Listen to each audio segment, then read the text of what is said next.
Welcome to my channel. তো আজকে তোমাদের সাথে নতুন একটা রেসিপি নিয়ে এসে পড়লাম। অনেক দিন পর রেসিপির ভিডিও শেয়ার করছি।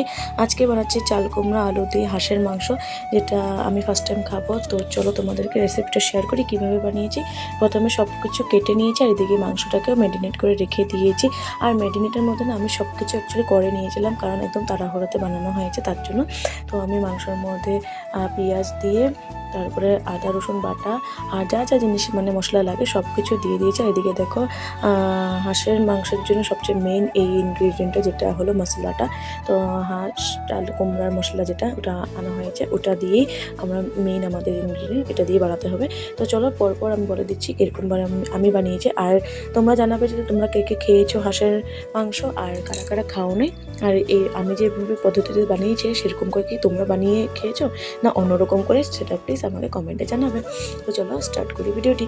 তো প্রথমে কড়াই গরম হয়ে গেছে, তখন আমি তেল দিয়ে দিয়েছি। তাতে আমি চাল কুমড়া আর আলুটা ভালোভাবে ভেজে নিয়েছি হলুদ লবণ দিয়ে। হলুদ লবণ দিয়ে ভাজার পর তারপরে আমি সেই কড়াইতে আবার একটু তেল দিয়ে তাতে পেঁয়াজ কুচিগুলো দিয়ে দিয়েছি আর তেজপাতা লঙ্কা সেগুলো একসাথে সব দিয়ে দিয়েছি। বললাম না একটু তাড়াহুড়ো ছিল, তাই একদম মানে পরপর একদম চটপট করে বানানো হয়েছে। তো দেখতে পাচ্ছ সব কিছু আমি দিয়ে দিয়েছি। তারপরে যখন পেঁয়াজগুলো যখন মানে ভাজা ভাজা হয়ে গেছে, ব্রাউন ব্রাউন কালার হয়ে গেছে, তাতে আমি কী করবো মাংসগুলো এখন এক এক করে দিয়ে দেবো।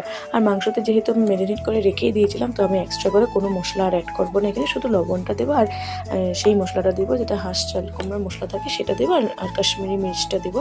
কারণ এই তিনটাতেই হয়ে যায়, বাকি সব আমি ম্যারিনেটের মধ্যে সব দিয়ে দিয়েছিলাম, কারণ মেখে রেখে তারপর সব কিছু কাজ করেছি। তো এরপর দেখো আমি একটু কাশ্মীরি লাল মির্চটা দিয়েছি যাতে রঙটা সুন্দর হয়, আর কালারের জন্য এটাই বেস্ট একদম। আর তার উপরে আমার কড়াই উল্টিয়ে পড়ে যাচ্ছে, এত ভারী হয়ে গেছিলো মানে মাংসর চাপে।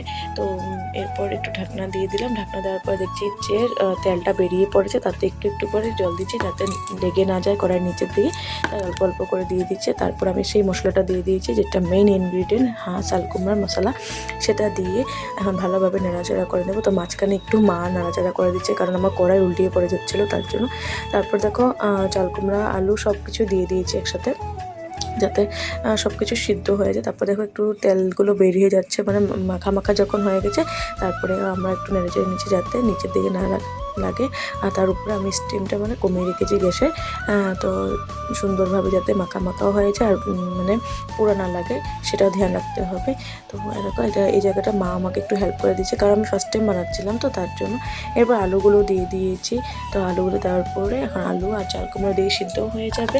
আর চাল কুমড়াগুলো আগে দেওয়ার কারণ হলো যাতে সিদ্ধ হয়ে যায় তাড়াতাড়ি, তার জন্য দিয়েছি। এরপর দেখো যখন মাখা মাখা হয়ে গেছে তখন অল্প অল্প জল দিয়ে আবারও ভালোভাবে কষিয়ে নিচ্ছি যাতে না লেগে যায়। তো এখন ভালোভাবে যখন তেলটা মানে ছেড়ে দিয়েছে, পুরো মাংস কমপ্লিটই হয়ে গেছে, এখন জল দিয়ে একটু সাঁতলিয়ে নেবো, কারণ সাঁতলানোর পর তারপর মাংস আমার রেডি হয়ে যাবে।